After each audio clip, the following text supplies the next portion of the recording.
Thank you, thank you. Well, welcome to everyone for the fourth annual Musician Entrepreneur Conference. For some of you who I haven't had the pleasure of meeting, my name is Judy Sales, and I am a member of the Hamilton Music Advisory Team. We are pleased to host this conference this year, and I must say, very pleased, given everything that's going on, that we have a new format and we're online, and I wish I could see all of you in person, but at least we're all here, right? As we start today's discussion panel, we acknowledge that as hosts of this conference, the city of Hamilton is situated upon the traditional territories of the Erie, Neutral, Huron-Wendat, Haudenosaunee, and Mississaugas.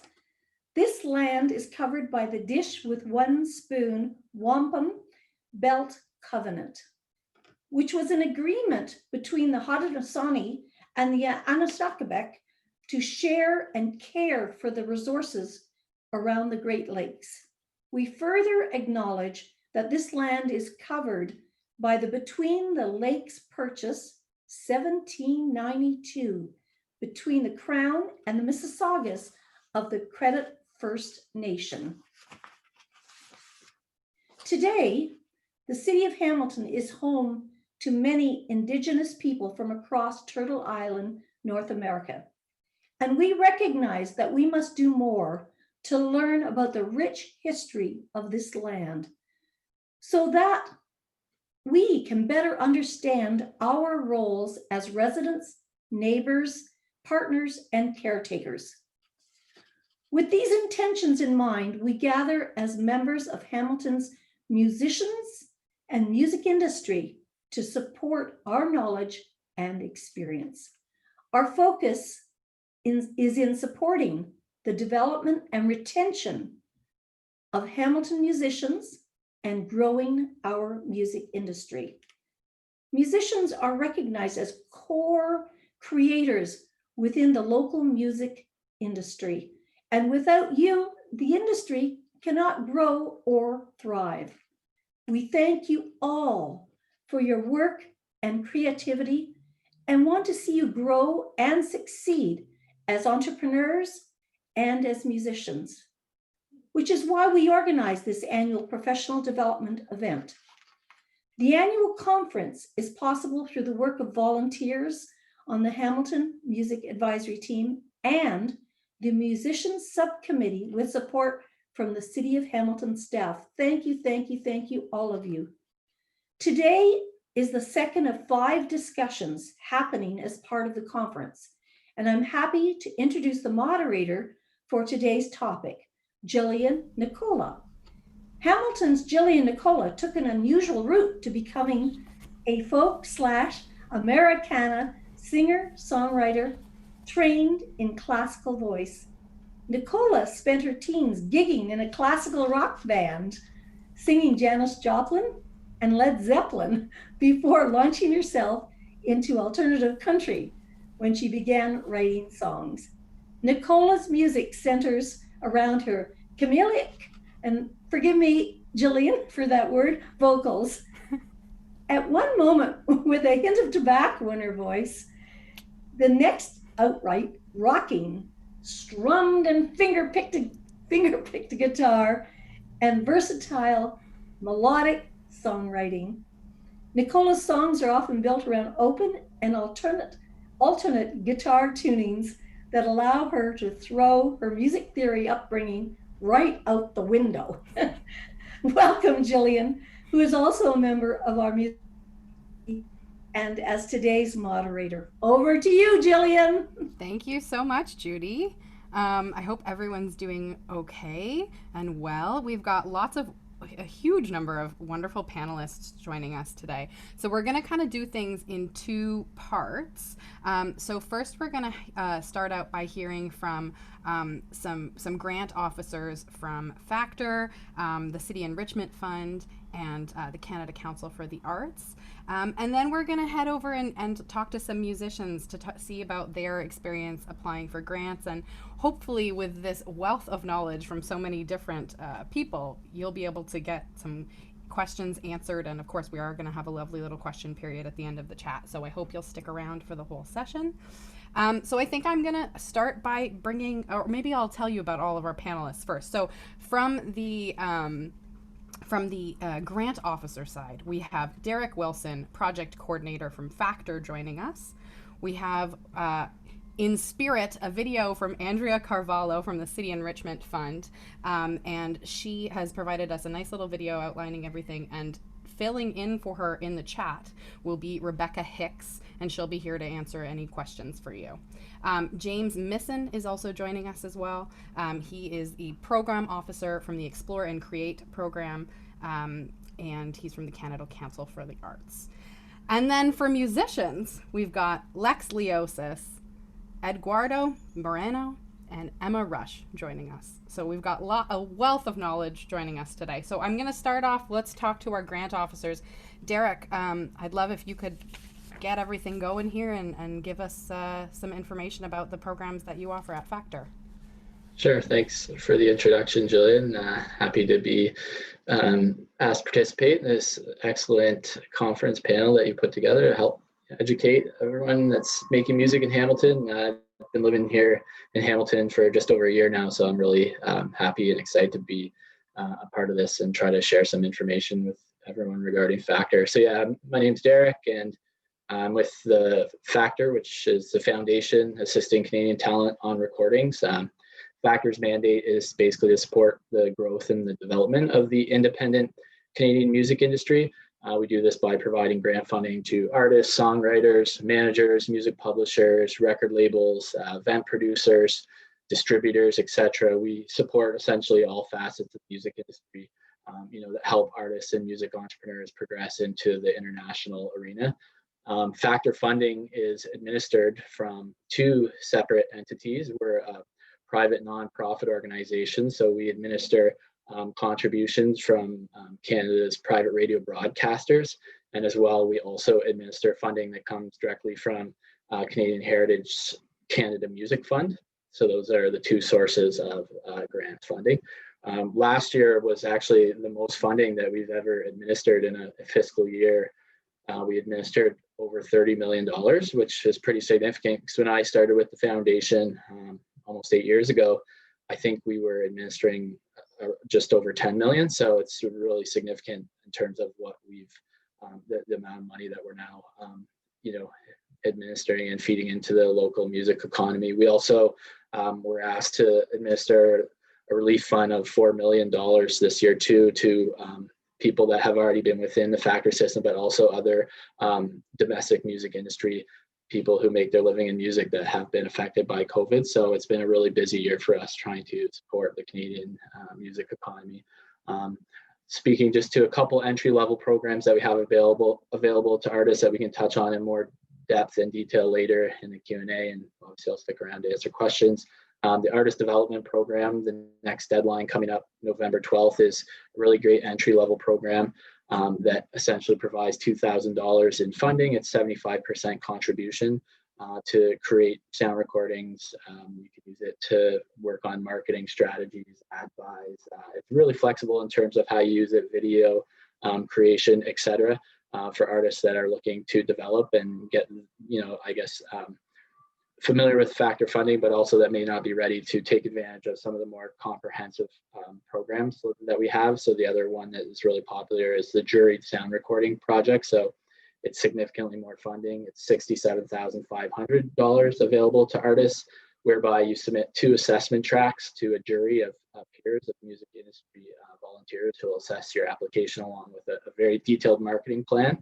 And if you're successful, you have a significant amount of money to support sound production, marketing, tour support. I guess in the past, yet remains to be seen what that will look like in the coming years. But we have still a lot of people doing virtual tour and showcases, which we are also supporting, and we've pivoted to put more money into those programs so that artists can still have, an online live virtual presence for their fan base. But that program obviously significantly more competitive.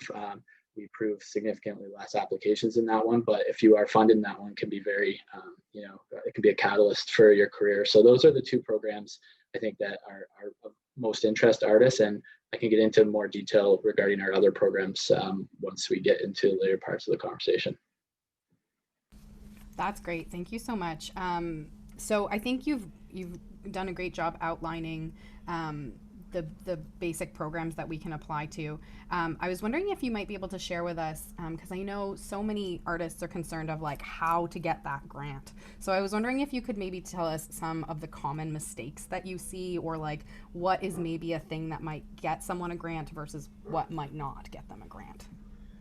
Sure. So I mean, it really comes down to two things in my mind. I mean, just fundamentally having really strong assessment tracks and material that you're going to submit for assessment. So both of these programs, the Artist Development Program, which is the $2,000 grant, and the Juried Sound Recording Program, which is closer to $70K, you can only choose one per deadline. So they have staggered deadlines now, and you can only apply once per year to either program. So if you're unsuccessful in applying to one, you could have to wait a full year to apply to either again. So it's really important, I think, now more than ever, to be prepared at the time of application to put forward a really strong, materials that are going to impress upon, your peers, which are essentially music industry professionals, lending their time to the assessment process. And, they understand what it takes to be successful in the music industry based on their personal experience, but also like the strength of the music is everything, right? So an amazing track is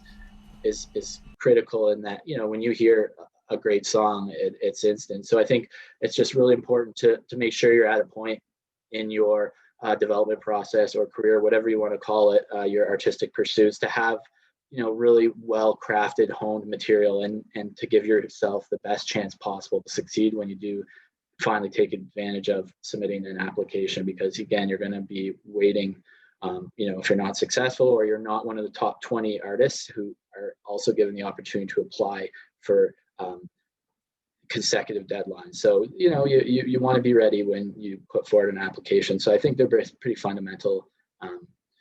Mistakes is I make grammar and not having strong materials put in place, but that really comes down to just being at a good place in your development, having good music and a good marketing plan or good, development strategy. Yeah, that's great. One question I know that's been asked to me a lot about this program, or these programs in general, is like how, when you're talking about these assessment tracks, how far into the production process are you guys looking at demos? Like, or do we want just like an acoustic guitar and a vocal as a basis, or do we want like a pretty well produced track? What in your opinion is a more, I guess, a successful? Sure. So for me, I just look at the stats. So I was looking at like our most recent deadline, and we received over 1,000 applications from artists. So in the Juried Sound Recording Program, we funded 95, so that was an 18% success rate. And in the Artist Development Program, we funded 231, which represents about 33% of the number of artist development applications that were submitted. So with numbers like that, it's critical to have your songs developed to a point where they're going to be competitive. Of course, you could record like a memo on your iPhone and not have any accompaniment or instrumentation or supporting production, but I think you're really doing yourself a disservice and putting yourself not in an advantageous position to impress the jury, just due to the sheer numbers, like the fact that we do have a limited budget, and the strength of the applications continue to grow, and because people are really that have applied previously in the past that may not have been successful, know how competitive it is. I think now I always just try to encourage anyone that's applying to develop the songs to a place that is to the best of your ability, right? I mean, it's kind of challenging sometimes in that, a lot of people are applying for funding to receive money to support and purchase production value, right? So I understand like you only can use the resources that you have access to. but I always just say make the song as well developed as possible. If that means it's like right up to the mixing stage and just hasn't been mastered, because you do have to have some production expenses yet to be incurred at the time of application. That is really one of the most important things, but that could be artwork. So you literally could have a master track and the only expense you have left is artwork. For the 2 assessment tracks, of course, you will be required to, in the juried sound recording program, to create 6 songs or 20 minutes of music. So there's, you know, additional production you could do on 4 songs, but yeah, you have to get them to a really, I think, a good place now to be super competitive. That's great. Thanks so much for that. And last question for you. How far in advance do you recommend people start working on their applications? The application window now opens 3 months prior to the deadlines. So yeah, again, the upcoming juried sound recording deadline is October 29th at 5 p.m. EST, so very soon. So the timing for this discussion is great. I think 9 days is definitely enough time to put together 2 quality assessment tracks, because I would expect that you're already working on them or you already have them, and a detailed marketing plan. It's adequate, ample time. So you do have 3 months in advance at the most, but I mean, you can technically do like an artist development application in, you know, in hours if you know how to navigate our system, or if you have, you know, someone to help you, or you have the materials, because really it comes down to, you know, an assessment track and a goal and a brief plan for your development year. So I don't know how many days at the very minimum or hours you would need to do it, but I mean, keeping in mind like the juried sound recording, it's a good idea to have supporting, you know, documentation and letters of recommendation, a good promo photo, a strong marketing plan, how you're going to, you know, support the record through marketing, virtual tour, I guess now, videos, etc. So having your strategies in play, but these are all things that if you're going to be applying, I expect you would have been thinking about leading up to it. So yeah, it really depends on how comfortable and you can get with navigating our system. But yeah, you should give yourself at least, I think, a few days. But yeah, 3 months is the short answer to that.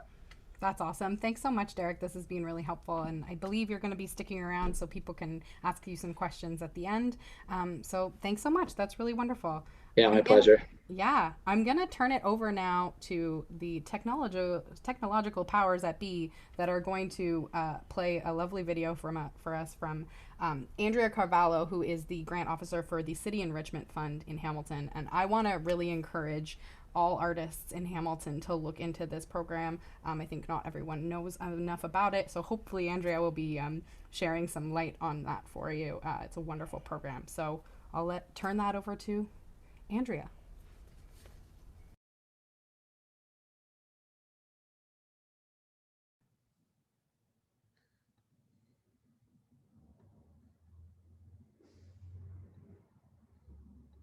Hi there, my name is Andrea Carvallo. I am here to share some information on the City of Hamilton's funding program for artists.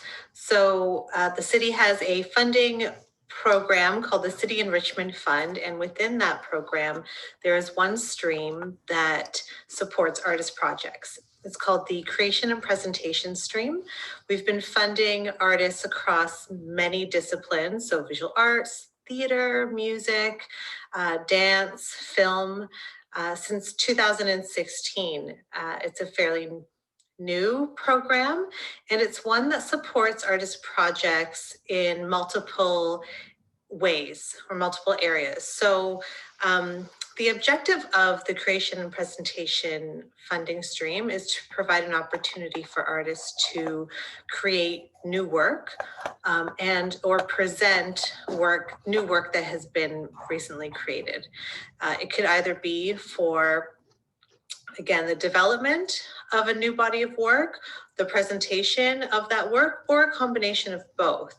So very true to the title, it could be for the creation portion, the presentation, or a mixture of both.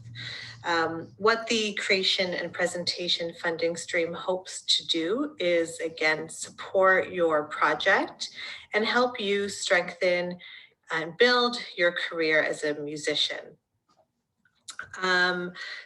A couple of things to note about this funding stream is that You can apply as an individual artist, or if you work as a collective, so a band within the music community, or a collective of visual artists, a theater group can also apply as that one entity. We fund projects, or we fund artist projects in two different categories. We fund emerging practices, emerging artists, and established artists. There are a few reasons why we do this. One of them is that there is a maximum funding amount in each category. So for emerging artist projects, we can fund up to $5,000 or 30% of your program or your project budget. For established artists, we can fund up to $10,000 or 30% of your project budget.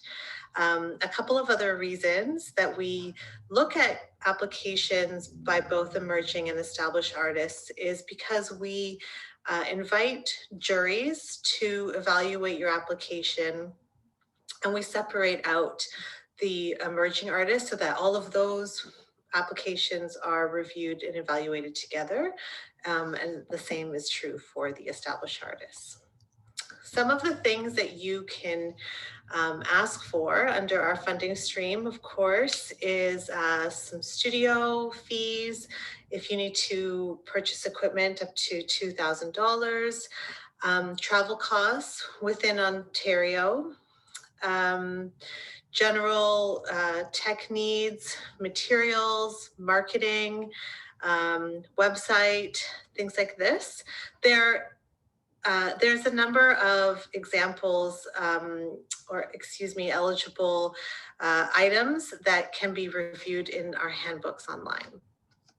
So just to jump to that, if you are interested in learning more about the City Enrichment Fund, my colleague Rebecca Hicks, I believe, is joining you today, and she is looking after the program at the moment, and she will be able to answer all of your questions regarding the funding stream. And she'll also encourage you to go online to download the Creation and Presentation Handbook, where it outlines the eligible expenses.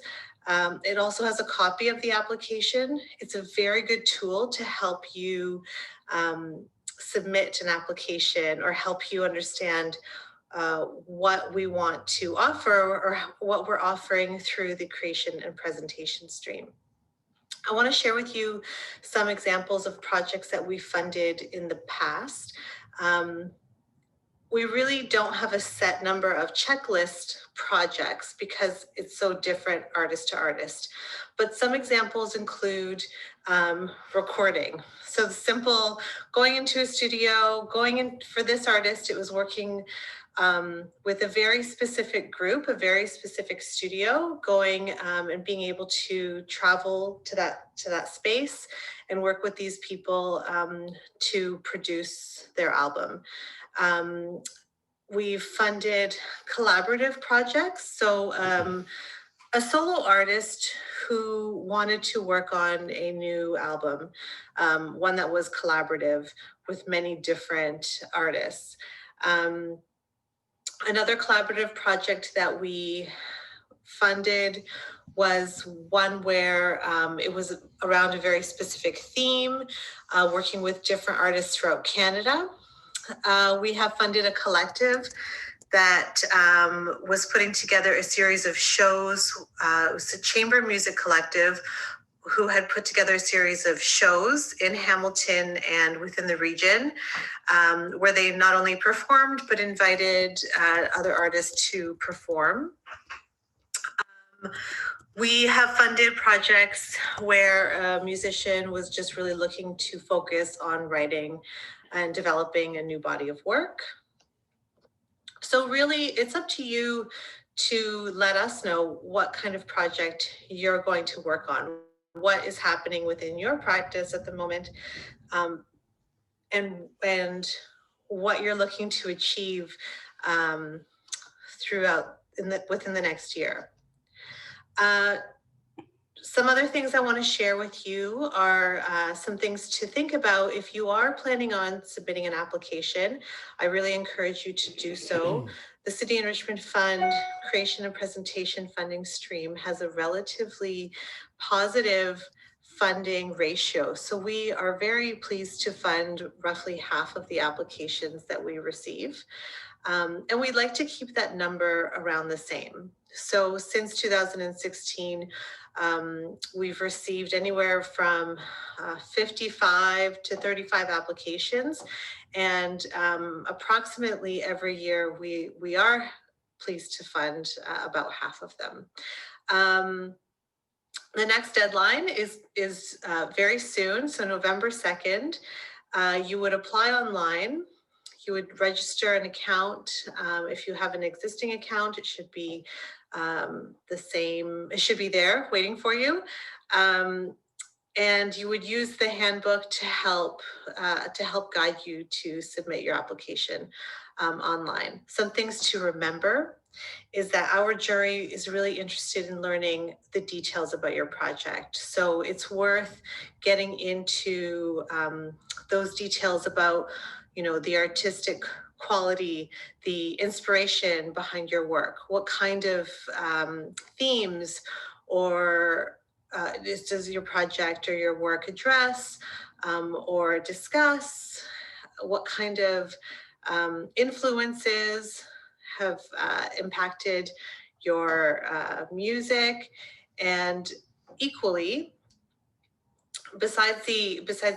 in addition to the artistic quality of your project, the jury is really looking to understand how this project will materialize. So what is the planning behind your project? They're looking for feasibility. So that's a thing we ask often of our jury to consider is, this may sound like a great project. Is it realistic?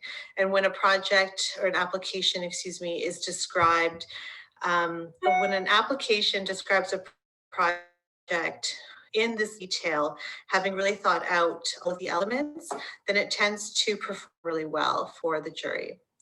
I would also encourage you to make sure that all of the details that you're discussing within the application also appears within the budget and vice versa, so that it's very clear when the jury moves to your budget that all of those items that you're talking about, all of those people you're working with, they're expensed, or there's evidence of that project element within your budget and vice versa. In terms of COVID, just a quick note to any questions around how it may have impacted the city's funding program this year. It of course impacted the 2020 funding year, but it didn't impact the dollar amount. So it impacted the timeline. We had some delays in reaching out to all of the grantees. And when we launched the 2021 funding cycle, we did not have any direct changes as a result of COVID. Of course, it's an evolving situation, and so we are being as flexible as possible to those changes and the needs. But otherwise, COVID has not impacted the funding envelope and our approach. We do expect to see it have a change to the way that everyone is working. And so we expect to see and read about that change through your applications. But at the moment, I can share with you that it hasn't changed any fundamental policies or approaches to our funding practice. With that, I will say goodbye and wish you good luck on your applications, and encourage you to reach out to my colleague, Rebecca Hicks, and submit an application. Thank you. All right, that was really great information from Andrea there. I just put in the chat, but I can tell you firsthand that I was a successful applicant this year in the City Enrichment Fund, and I had applied for a touring grant primarily, which of course got totally destroyed.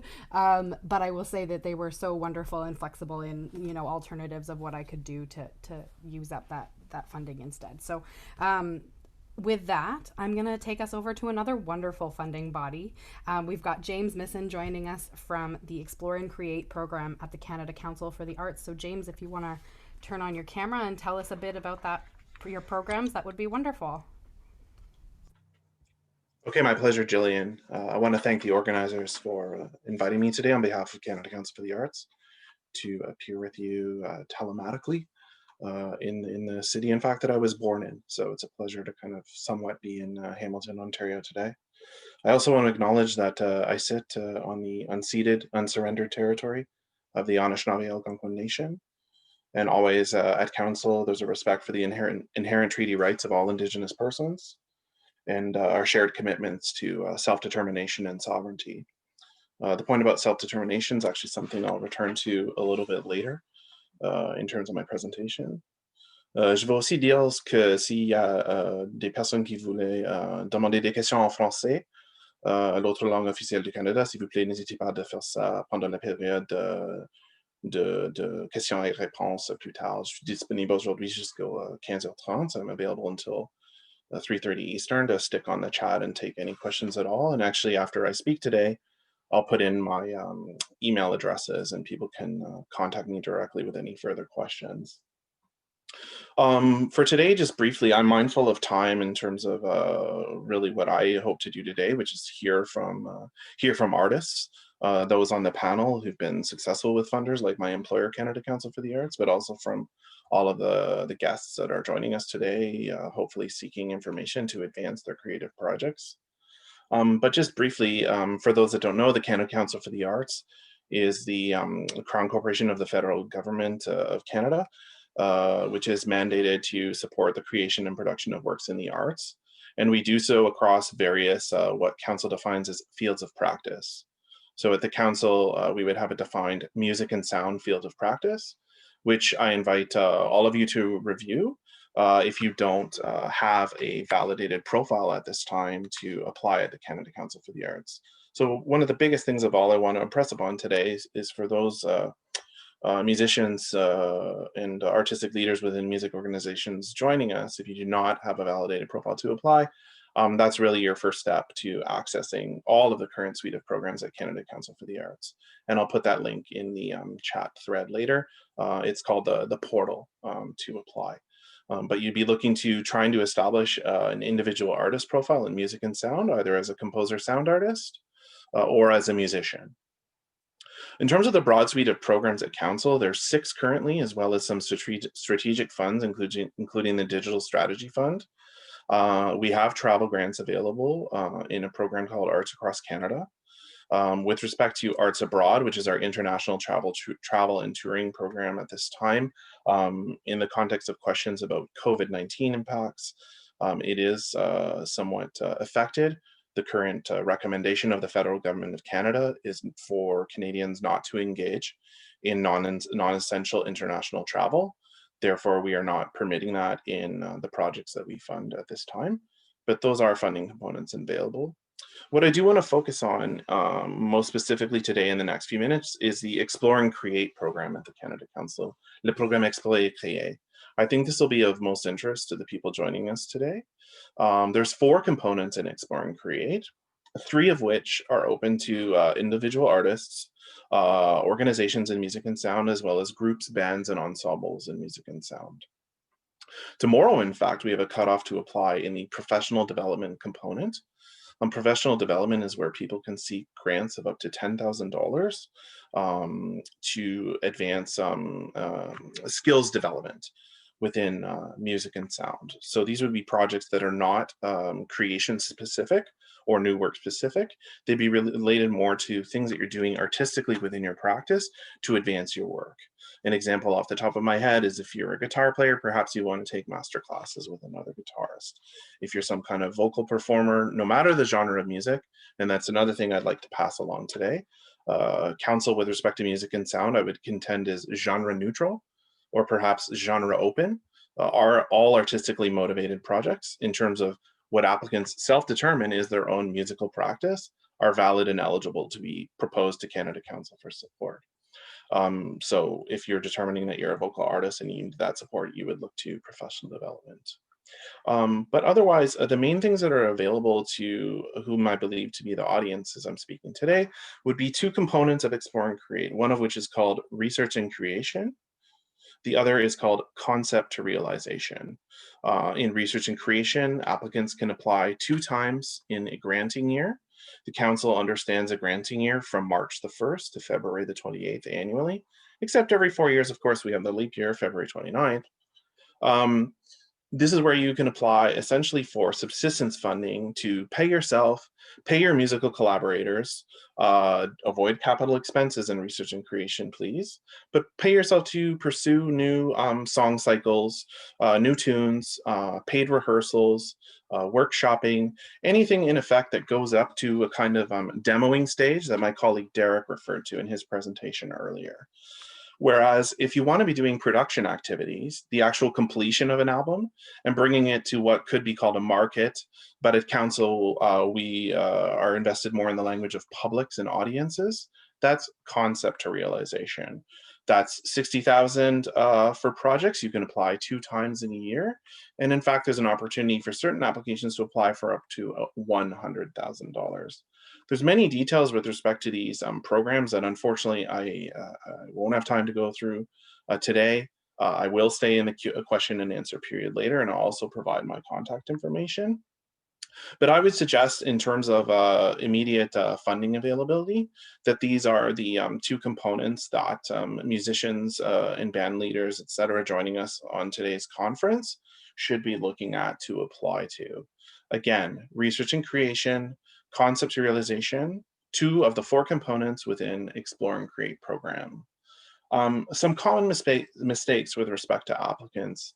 I would agree with the comments already made earlier by our colleague from Factor, as well as the colleague with Hamilton Arts Funding. Be prepared, contact staff in advance. The note that's already been made about having a narrative of an application that aligns with a budget that's being presented, notes on the budget that also get taken up in the grant application and vice versa, absolutely is essential. The thing I would pass along most about the Canada Council's current suite of programs, as we went for a very large and necessary transformation effective April 2017 onwards, is this notion of self-determination. Every artist that applies at Canada Council for the Arts determines what their project is. So in effect, when you confront the Council's guidelines, as long as your activities are not listed in the general list of ineligible activities, they're implicitly eligible. And it's on you to kind of advance why you require national public funding to advance your project within that artistic practice. So in that sense, there's no time like the present to apply for funding and to go for it. And for those that are first-time applicants, always contact the staff in advance to seek guidance. Just a further point in terms of common mistakes, pay very careful attention to the intended outcomes of every program being applied to at Canada Council for the Arts. In Explore and Create, you can verify the public information at canadacouncil.ca, which is the website, conseildesarts.ca. This is where we speak about notions of innovation, artistic risk, new artistic voices emerge as intended outcomes of Explore and Create. So these are the types of concepts that you want to have in mind as you're presenting your project for funding. Through the criteria, we have 3 distinct areas of criteria: artistic merit, impact, feasibility, that are all elaborated in terms of bullet point definition. So as you're preparing your application and gathering your support material, and I agree on Derek's point as well, made earlier from Factor on support material, you want to be positioning all of your aspects of the project through that criteria to serve the intended outcome of the program that you're applying to. How far in advance to contact? No time like the present. We have established timelines in terms of committing to public results and cutoffs to apply to go into a peer assessment panel to be considered for that result. With respect to having a validated profile verified, people should note, if you don't have that yet, our commitment is 30 calendar days. You should be asking for your validated profile 30 calendar days before any program you're intending to apply to, with our commitment that we verify those within 15 business days. So that's how far in advance. Unfortunately, we do not have the time nor human resources to be pre-reviewing application materials in advance, but certainly you can pose us questions, book telephone meetings. How many grants approved per year? A bit of a challenging question, just because we have so many fields of practice at council and so many programs, and I really only work in Explore and Create. Just yesterday, our recent annual report was published. It's called Together with Purpose, which covers the 1920 fiscal year. We also have full data sets available for the prior 2 fiscal years at canadacouncil.ca. Wearing glasses like these, I self-identify as a data nerd geek. If there's any of those folks joining us today, we have open data sets available. You can crunch numbers with respect to seeking information about those funded in music and sound. Under the Privacy Act, you can access the name of the applicant, the city, province in which they reside, etc. But generally speaking, for the 2 components I'm most connected to in Explore and Create, both research and creation and concept realization, I'm pleased to say, over the last couple of fiscal years, you're looking at a rough kind of 1 out of 4 success rate, at times 3 out of 10 or slightly higher, which is to say that for every 4 applications we receive in both official languages of this country, English, French, in music and sound, so I am speaking about statistics within music and sound, within those components, it's a rough 1 out of 4 opportunity. Literally never a better of time in terms of the prior funding available from 2016, when our grants budget had not been doubled by the government of Canada. I think I'm going to stop there in terms of the questions that were posed to me. Jillian, you're already doing a fantastic job asking other panelists questions, so I'm assuming you're going to do that with myself. And sincerely, I'm always interested in conversations, and engaging directly with artists is part of the great pride to do this work. So I'm just going to stop here and listen to the panelists and the people that are joining us today to try to prioritize the information that's of use and importance to you. So thank you very much. Merci.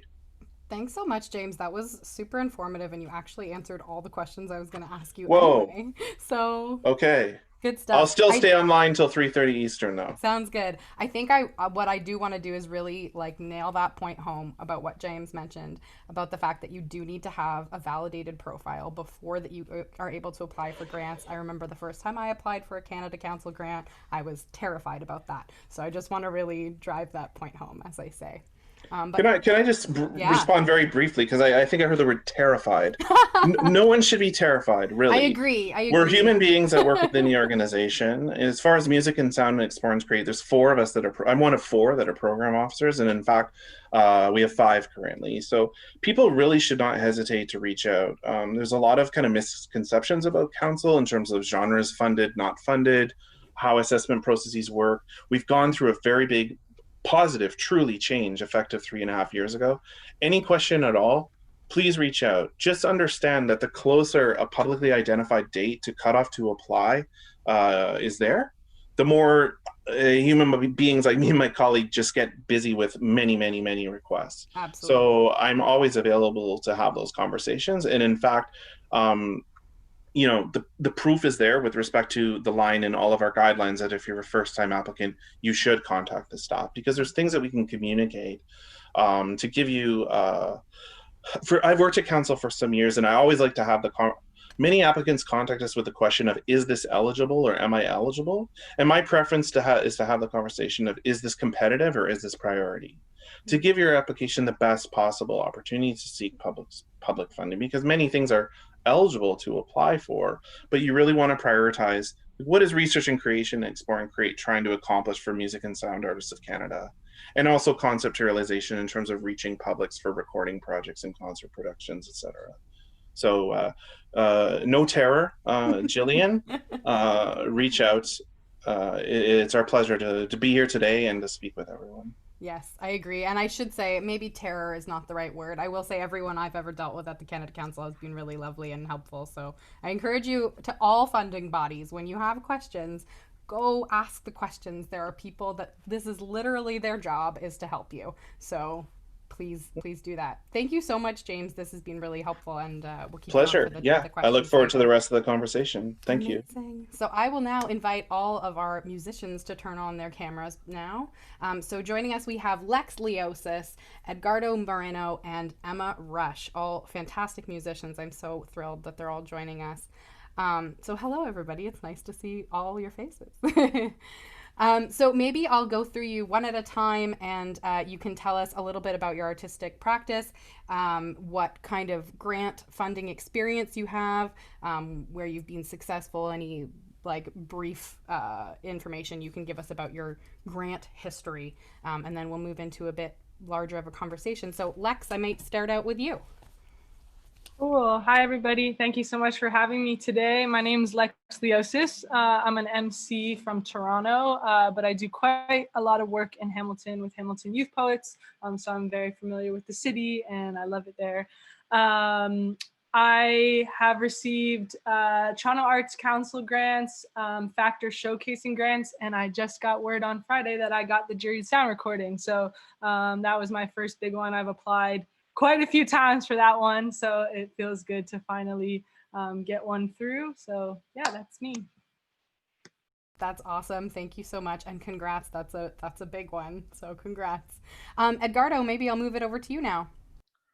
Okay, so I work as a composer and sound artist. I've worked with contemporary dance and also with different Latin American bands. So I've gotten grants. Or we've, through a collective, gotten grants from Factor many years ago. And then through the Ontario Arts Council, what used to be called the Popular Music Grant, and recently with different artist collectives doing more conceptual work, I've gotten some grants. And I've been turned down quite a bit too, so. I mean, that's inevitable, right? That's Yeah. the case for all of us, I'm sure. Yes. That's wonderful. And so Emma, maybe you can give us a bit of background information on you. Sure. Hi there. I'm Emma Rush. I'm a musician based here in Hamilton. So I'm a classical guitarist. And I spend a lot of time on the road touring as a soloist and a chamber musician. And when I'm here at home, I do a lot of different recording projects. I do some teaching as well and do some sort of a lot of community events. I have had, very fortunately, I've had a lot of support from different grants for recording, for touring, marketing, commissioning new works, residencies to do research. So I've really been very fortunate, and so I've received support from the Canada Council for the Arts, Ontario Arts Council, Factor, and also the City of Hamilton. So it's, yeah, everything we've talked about today. Beautiful. So it sounds like you're all experts, which is what I love. So what I would love to ask you about first is, I feel like such a big hurdle of applying for grants is that first grant that you apply for. So I'm wondering if you could all share with me maybe a little bit about the first time you applied for a grant. What was it like? Maybe do you remember what it was that you applied for? Were you successful? Just that kind of information. Emma, maybe since you've still got your camera and everything, you've got you on the screen, maybe you could start. Sure. I actually can't remember the first one I applied for. I think it was probably a touring grant or something like that. But I guess I found at the beginning, and I still find now, I mean, just take the time to sort of really read through the grant application before you jump in. And then also I find it really helpful to really look at what the organization is looking for, sort of make sure that your project is fundable. So go through and see what outcomes are expected, what kind of other projects they're funding, and see if you're a good fit. And then I would definitely say, I think you mentioned it before, and so did James, but call the program officer, call the granting body, because that can just be the most helpful thing to get you sorted out with if you're actually applying for the right program, you know, what you need to sort of finesse in your application. There's so much information that's very, very helpful that they can offer. Yeah, absolutely. I agree 100%. Lex, let's maybe take it over to you. For sure. I can't remember the first one that I applied for, but I do remember the jury sound recordings because I've applied every year up until this year. And I would echo the statement of reaching out to the program coordinator. You're like assigned a program coordinator when you set up a profile. So I think that, and also like if you take a stab at a grant and you don't get it, following up with that officer to like get like the feedback from the jurors was really helpful for me, and just kind of talking about it and seeing the score, because you get scores out of different things for factors like musicality and marketing and all those different things, and just kind of breaking down and see where you lost points and match them up with the jurors' comments. And then I just used that same application that got denied, and I started making the changes right away to it based on what the comments were like and where I saw the scores were. So my first grant, the music I think wasn't there, and I know it's not supposed to be finished, but I will say when I did get it this year, my music was pretty close to being finished. Like it was almost ready to be mastered. So just making sure that like regardless of if you are going to get the grant or not, that you kind of have the intention of putting it out anyways, and like you're going to go ahead with it and acting like, yeah, like the music's there, this is the marketing team, and just like kind of manifesting that this is what it's going to be like. And when I acted like, when I had the music and my whole plan ready to go, regardless if I was going to get the grant or not, is when I got the grant, because all that information was there. So that was like the thing that was most helpful for me. That's beautiful. I'm so glad you brought all of that up. That was actually a question I was going to ask you all later. It's about that, getting that feedback from the granting bodies once you've had your assessment juried. And I think it's important to note too is that juries change all the time, right? Like we have a different jury every single time you apply for a grant. So just because you didn't get it this time doesn't mean you're not going to get it the next time. Edgardo, maybe you can shed some light on the similar topic for us. So my first grant, I think, was in 1993. So I'm really dating myself here. It was a popular music grant from the Ontario Arts Council, and I did have a really good demo or really good tracks to show because I played with another band which I was writing music for, and so we had a really good recording. So I got this grant, and it really changed my life because it sort of set me on my own career. It sort of said, oh, I can work as a composer, arranger, I can be the producer and be there as sort of engineering some of the aspects of it. And it was so helpful to get that grant. Yeah. Yeah, absolutely. I agree 100%. Maybe I'll ask this. I think this came up twice in the questions that with the granting officers, but how far in advance do you typically start preparing your grant, Eduardo? Maybe since you're already up here, we'll start with you this time. Sure. It depends. Sometimes that I've done them quite quickly. I sort of try to keep things in order on my computer. So my bio, I'm always thinking of projects. I'm always kind of writing things in my head and organizing myself for the next, say, 3 or 4 months or for the next year in terms of music, because I'm always creating music. When I have a set of tracks that I kind of sort of half baked, I say, oh, maybe I could apply now. So not as I don't start as soon as I should. I'm always kind of rushing around and putting things together towards the deadline. So that's the way I seem to work. Yeah. Yeah, that's great. I'm wondering if you, I guess maybe to expand on that further, it's like a chicken and egg thing. Do we have the plan for when the track is going to come out first, or do we just focus on doing a bunch of grant cycles, seeing what happens? Like what kind of, if you're planning on releasing something, I guess in say May 2021, when would you start kind of planning for applying to these programs? Are you asking me again, or? Yeah, sure. Well, I always sort of keep track of when the grants are due. So I'm always trying to coordinate the production plans to some of the grant applications. So I know, oh, so this grant is coming up in November, which means that I would be getting a reply sometime in March, and then I would be able to work maybe in the spring, in April and May. So that's the way I kind of do it. Yeah. Awesome, thanks. I'm trying to combine all those aspects, the production, the grant, and also if I don't get the grant, so what do I do, right? So exactly, yeah, I was gonna say we have to give ourselves time definitely for in case that doesn't pan out. How else are we gonna make it happen? That's awesome. Thanks so much, Edgardo. Emma, I might ask you a similar question. What do you think about in terms of timelines? Well, that's a great question. For me, specifically today, in general, I try and, like Edgardo said, like I try and keep track of deadlines and make sure I'm sort of staying on top of my grant applications. And I like to always have them sort of finished a few days before the deadline so I can kind of sit on them for a couple of days and review them and just make sure I feel like really happy with it. I did not do that for an Ontario Arts Council grant that was due at 1 p.m. today. And so I was trying to submit it at 11 a.m. and their website crashed. So anyways, I submitted it at 12:59, like with 1 minute to spare.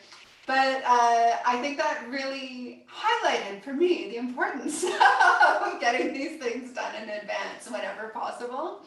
But yeah, I do try and start like quite far in advance, but of course there's always times where it's a bit of a deadline crunch. Yeah, I do. I mean, that's like inevitable. I'm so glad you got that grant in. That's so stressful. Yeah. I think it's, speaking of OAC, since we don't have anyone here representing them today, I think I will just say on behalf of the OAC, it is very important to note that OAC grants are due at 1 p.m. on the deadline day, because it is kind of a strange time, and it's always like a panicky thing. So yeah, thanks so much for that info. That's really great. Lex, maybe I'll ask you a similar question, but maybe also talking about like in terms of this gathering material, right? Like there's, especially with Factor that needs these letters of support, especially for the JSR program. What do you think about planning for a grant? Yeah, I'm pretty young and I'm also relatively like low income. So I work like 6 other jobs. So I don't necessarily always have the time to do it in advance. Obviously, the more time, the better. But like I'm usually right up there the night before till 5 a.m. doing it, just trying to get it in. But I will say the one thing that's been really helpful is I keep a notebook with me like at all times in my backpack. And I'll just write down any kind of things like, oh, this would be a cool marketing idea, or like, oh, this could be a cool note for the song, or like any kind of like thing. And then when I'm writing the grant, I just go through that notebook and there'll be maybe like months of like changes or like ideas or like cool things. I will say that like creativity is your biggest friend, and like it can be really daunting, especially for me. Like I'm not like an academic and I'm not necessarily good at writing. And I know a lot of hip hop artists in particular feel that like Canada doesn't really give that genre enough love. So it can be daunting to like write the grants, but I will say that like creativity is your biggest friend, in that like you have all these ideas that nobody else has. And if you can just like put them into the grants, I find that like the granting, especially the jurors, are pretty forgiving with like language and like writing if the ideas and the music are there. So yeah, I just keep that notebook with me at all times. And then like when it's time to sit down, I just like filter out my ideas into like sentences. That's awesome. That sounds great. Thanks so much. Maybe since we're talking about timing and getting these letters of support and stuff like that, one thing I wondered is how, if you've all applied for, I know Factor, I can't remember if Canada Council, maybe James can help us with that, if you need the letter of support, but a lot of granting programs do ask them. So how do you figure out who on earth you're going to ask for a letter of support about your grant, and like what is your criteria, I guess, for asking someone like that? Lex, we'll start with you. Sorry. Oh, cool. Yeah, for me, it was, I tried to get a letter of reference from like each different category that they score on. So like for marketing. Like I tried to ask anybody that I knew who was like an agent or like a booking manager, and then music, maybe ask an engineer I've worked with or some producer that's on the project. Obviously the like bigger names you can get, the better, but I understand that not necessarily everyone has access to that. So just like anyone that has had a positive experience with you working, whether that was like a show or a community leader or like someone who can really, it's almost like a resume, like when you put the like contact info, like who you can put on there that will say good things about you. Those letter of references I feel like are kind of similar, but I try to spread it out. So like not all producers or not like all agents, but like one from kind of each different category. So it looks like your support is wide. That's really good advice. I didn't even think of that. And I've done these applications too 100 times. So good job. Very good. And again, like one of those things too that you definitely don't want to leave to the last minute, I would say, is asking for those letters of support, because it's pretty hard to be like, hey, can you write a letter asking about how great I am? And also it's due tomorrow. Like it's definitely give yourself time for that. That's the first thing. That's the first thing. Like Yeah. before anything else, just get the reference letters out of the way. I agree. That's a great advice. Maybe Eduardo, maybe I'll ask you about what you think is the hardest part of preparing a grant. And I'll probably ask all three of you, actually, I guess, about this, because I know it's different for everybody, but I'd love to hear what you think is the most challenging aspect. Well, for me, it's really organization. I tend to be a sort of a musician that I do many different things. So I'm not, say, just a composer. I've played in bands. I've taught. I've applied for grants in different contexts with different people and different groups. So for me, it's always organizing all. Okay, what is this project about, and what am I focusing on at this point, and where do I pull from all my material in my computer, and so that for me is a bit. I don't have a template that here I am a songwriter and then this is my thing and I have it all ready. I'm all over the place. I like to invent new things, and so it's always organizing and getting it all together and trying for it, and always put myself in the shoes of the jury or through the eyes. What are they going to think about this? How are they going to look at it? How are they going to analyze it? And does this make sense? The support material support what I'm proposing, etc. Yeah. That's great. Thanks so much. Emma, what about you? Well, something I really love about writing grants is I really enjoy sort of talking about a project and like selling it.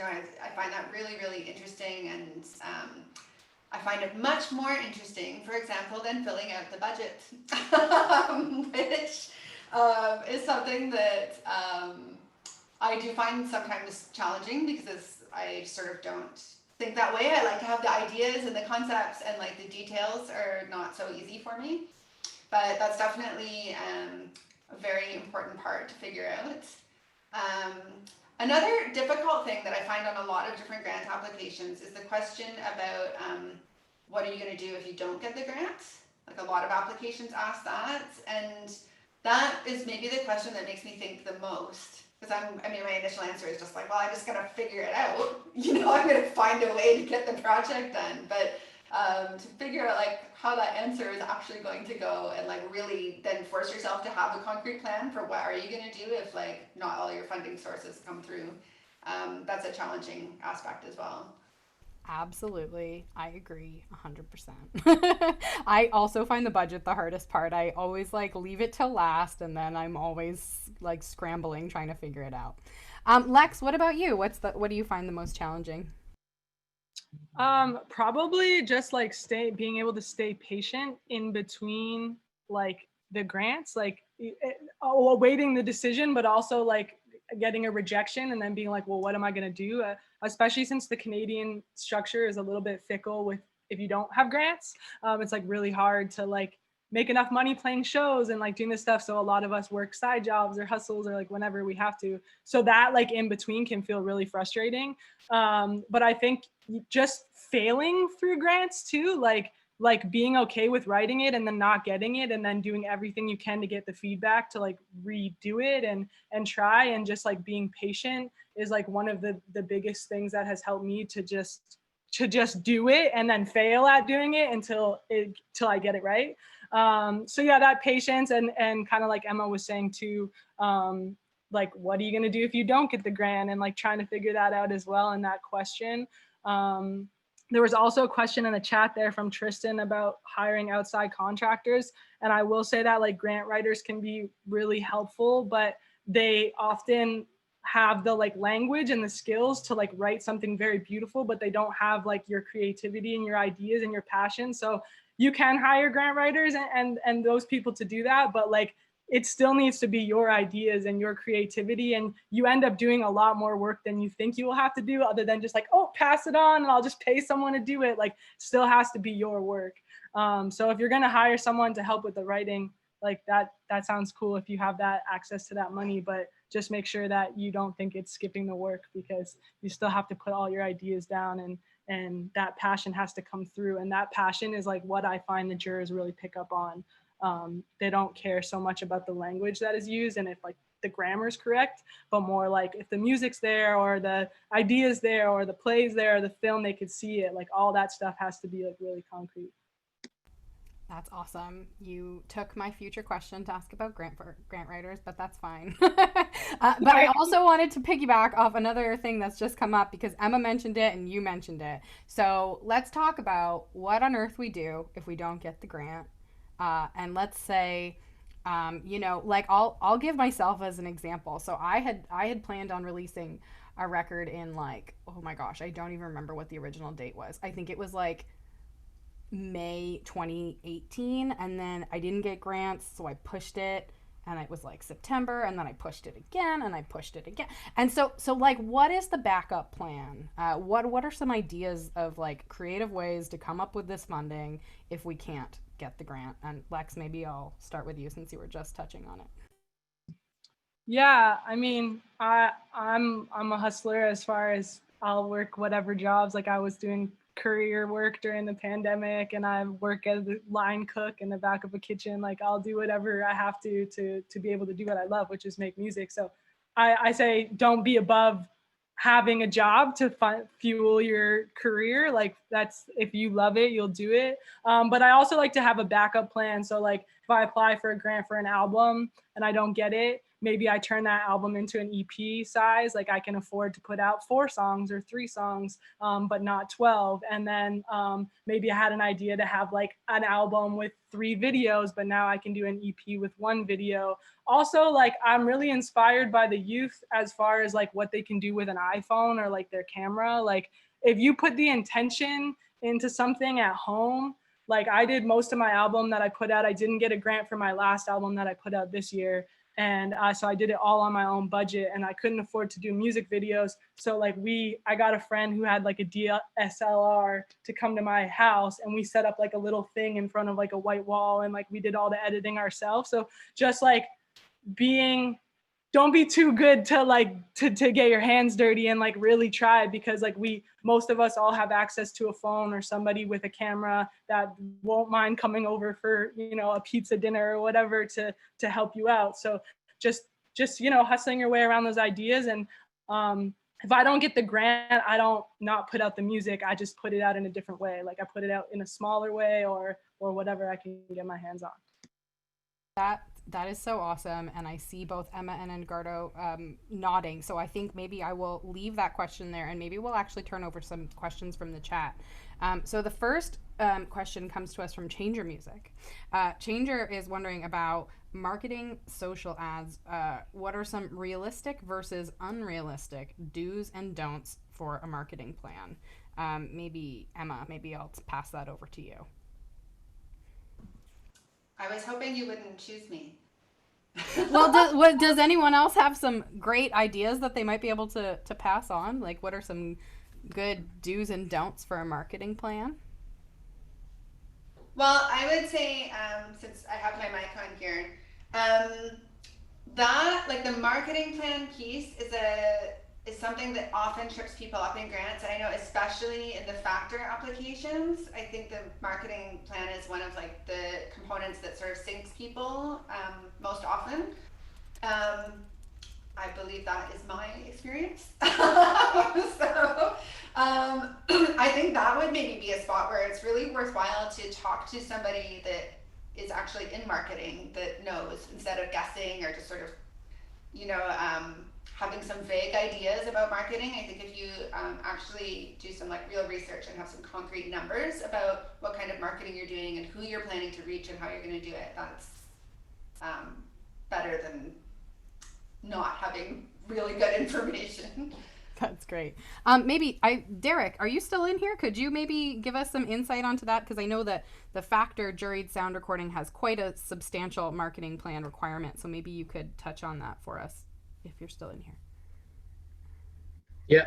So it's it's obviously a very sizable portion of the application. I don't remember off the top what the exact percentage is that is allocated towards that score, but it's significant. You can find that information in our program guidelines. I think with the marketing plan, it's just important for it to be, in addition to being detailed, touching on all the different, you know, contemporary avenues that, you know, artists in your genre are utilizing to access awareness and reach audiences, that it's also realistic for where you're at, and not to be,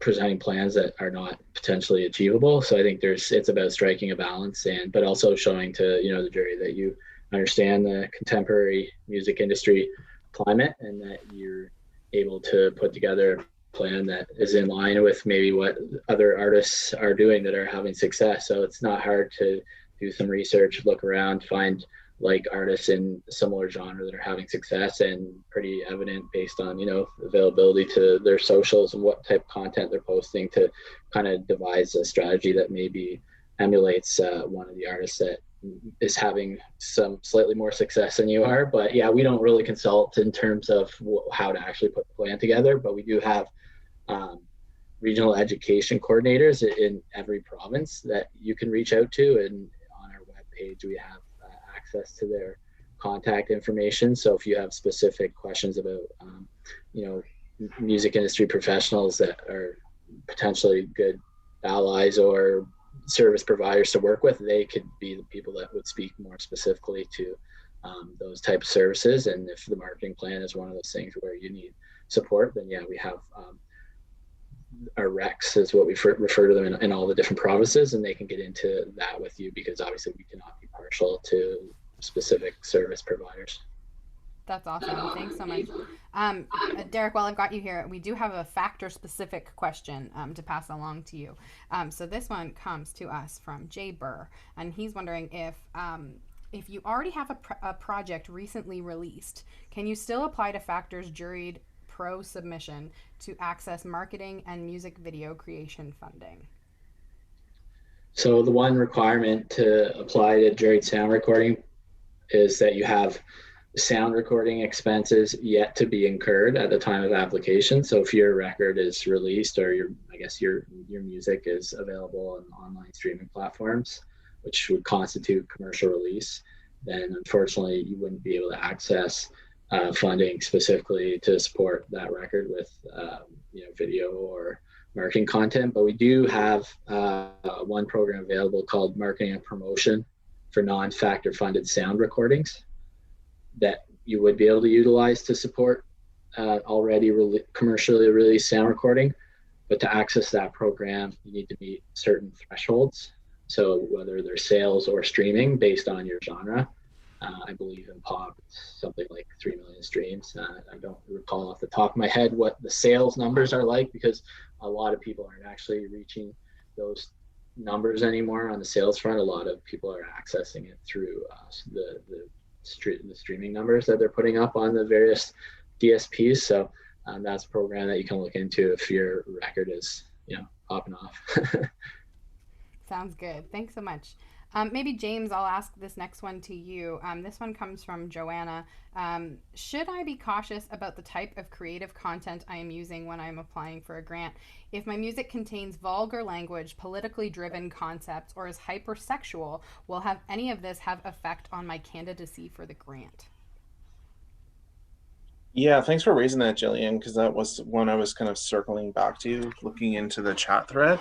And I do believe that individual said something about an iPad battery going out, so they may in fact not even be with us. So certainly they can contact me later to take up this conversation. I would say to be mindful.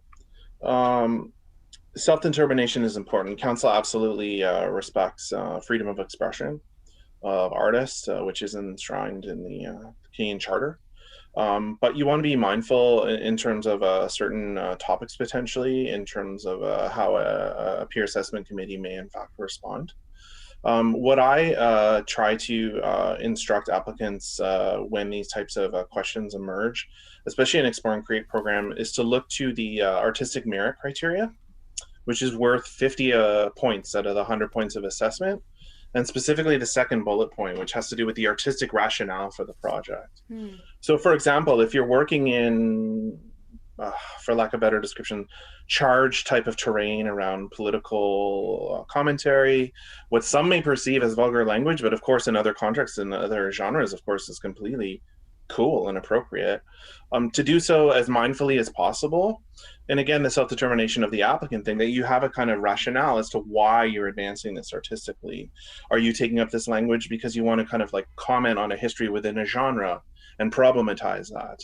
Are you taking up this kind of content because of your associations around your craft and your practice with community-based work, with art that intersects with social movements, with activism? So by no means would I say to any applicant ever to not go to these areas, but be mindful. You know, it's a competition for public funding. You really have to situate your choices with respect to what the published criteria are. Another thing to note specifically in Explore and Create is a return to the intended outcome, which does talk about artistic risk and innovation. So perhaps you're exploring this type of terrain content-wise through music and sound, because you do want to kind of take that risk. You know, you want to reach an intended public under conceptualization, to have them to confront things that are potentially difficult for certain individuals or within certain communities. But thanks to Joanna for bringing this up. I had totally noticed it a little while ago, and I'm happy to speak to it here and now and later for anyone who wants to contact me. That's great. Thanks so much, James. Derek, would you maybe be able to touch on that too from a factor perspective? Like, do you guys have a similar outlook on that? Or, could you maybe shed some light on that for us? Yeah, we have the policies outlined in our business policies guideline, which you can find by scrolling to the very bottom of our main page. I probably wouldn't want to speak to it off the top without people just checking out the guidelines, because it's a pretty sensitive topic, and I don't want to provide information that isn't exact when it comes to something of that matter. That sounds good. So everybody go check out that factor website. And I would think that that would probably be the case for most funding organizations, that this is kind of accessible information on their websites. Derek, while we've got you here, this next question comes from Loretta Hale. For the jury, is there an importance in having impressive, and actually maybe anyone who's been on a jury could answer this question as well. For the jury, is there an importance in having impressive producers, engineers, etc.?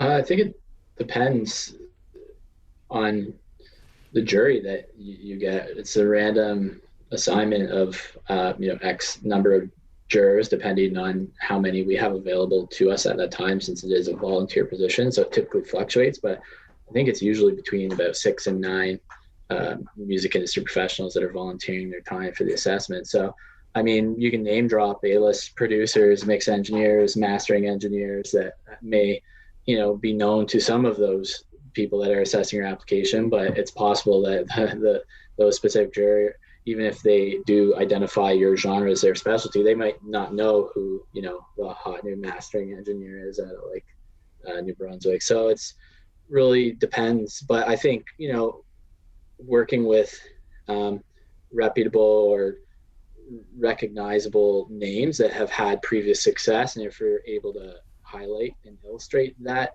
through words with artists that they have may have had some success working with those engineers or producers, then I don't see how it couldn't help strengthen your application to be working with people who have a proven track record and have developed professional quality tracks with artists that have gone on to put up numbers and had some created awareness and audience for themselves. So yeah, I would say it would certainly be advantageous, but not necessary in that, the assessment, the music does account for the largest portion of the score. So, strength of the music and the marketing plan can be created in a way that, you don't have to lean on name dropping, but yeah, it would definitely help. That sounds good. Thanks so much. Lex, I saw you kind of raise your little apple there. Have you also got some thoughts on this? I was just going to say, don't lie about it would be the biggest thing that I've seen on the jury, is that the connection isn't there, or you don't have proof. Even with marketing, it's really, you can reach out to anyone by email or by phone call. If you have a history of the transcript of if you want to hire somebody for marketing or you want to hire someone for production, you could just email them and ask hey, what are your rates? I'm applying for this grant. And then if you screenshot that and put that in your supplementary materials, it just shows that relationship is already started, and that your intentions are there at least. So you can reach out to anybody and ask those questions, and then you can also have any intentions to work with anyone, and you can put that there. So if you want to work with the biggest name producers, all you have to do is email them and they have to reply, and then you can just screenshot that and put that in. But just work with who you have and who you know and who you for sure are going to work with, I agree. I want to highlight, really emphasize that of definitely don't lie. And definitely even if you're asking your friends to be a part of this, give them a heads up that you're adding their name to your grant, because you never know who's sitting on a grant, or who's sitting on a jury rather, that might be oh, I heard that Lex Leosis is working with Gillian Nicola, but I didn't really know they knew each other, or something like that, you know what I mean? So definitely just give a heads up to everyone that you're mentioning in your grant. We do have another question here from Joanna, which is really great, because I guess that means her battery didn't die. I am interested in applying for the Emerging Artist Grant. How are funds distributed? Would the funds be deposited directly into my bank account, or is there an option where you could pay for my materials needed for the project itself, i.e. transfer some of my grant funds to my producer, costume designer, venue, etc.? I'll let James and or maybe I'll pass it to Derek first, and then I know Emerging Artist isn't specific for Canada Council, but maybe just in general we can have some information on that. So let's start with Derek, I guess, on how do we get the actual money? And either through direct deposit to your bank account. The applicant needs to be applying and needs to match the name of your bank account so you can deposit funds. But yeah, you could also do a letter of direction to a service provider. So if you want the funding to go directly from Factor to, I forget the example that you gave, but the service provider for whatever services they're providing to you, then you could do a letter of direction so the money would just flow directly to them. Awesome. And I think we issue that via check, and we can do other types of deposit methods as well. That's great. James, can you give us some insight on that from the Canada Council? Yeah, sure. Just quickly, because it's pretty much in line with what Derek was describing at Factor. When you receive your grant notification, if your application has been successful for funding, there's a series of options that are identified in electronic form that since February 2019, in fact, you accept through the same online portal that I've put the link to. That lays out the various options. For the most part these days, people go with direct deposit. We are still able to produce checks. And like Derek was saying as well, there's third-party options as well that you can elect to redirect the funding. Great. Thanks so much. That's awesome.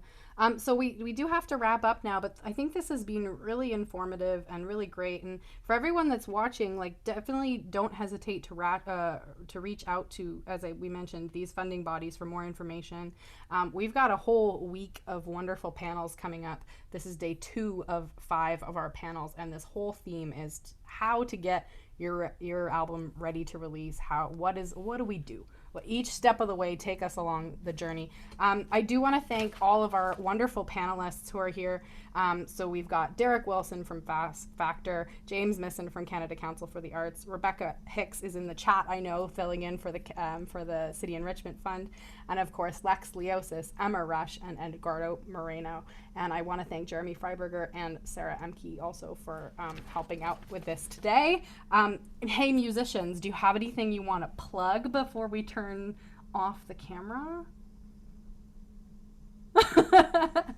Emma, let's start with you. Got anything to tell us? Yeah, sure. I just released a new album. It's called Wake the Sigh. It is unknown 19th century music written for guitar, all by female composers, and you can find it on Bandcamp or at my website, emmarush.com. That's amazing. Edgardo, what about you?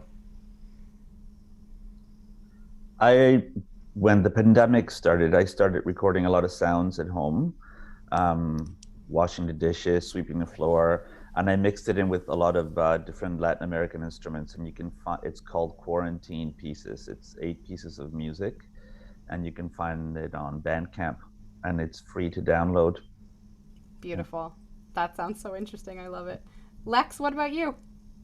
That sounds awesome. I'm going to download that. Yeah, you can find everything in the chat on the side. Thank you for putting that in there. I released a new album and a few singles this year, so my Spotify and all the Apple Music title, all that stuff is on the right there. Thank you for having me. No problem. Maybe I'll also plug myself. I've got a record out last May that you can find everywhere under Jillian Nicola. But thank you all so much for tuning in. This was really fun and I hope informative for you. Tomorrow we're discussing getting ready to record your album. So registration to be a part of the Zoom conversation is open until 7 o'clock tonight over on the city's website. But if you don't get in and register in time, you can still take part, as I'm sure many of you are right now, on Facebook Live. Of course, everything will be archived and you can rewatch and tune into if you can't do it at the scheduled time. So thank you so much for joining us. I hope you all had a really great time, and I know I did, so we'll hope to see you tomorrow. That's all from us. Bye.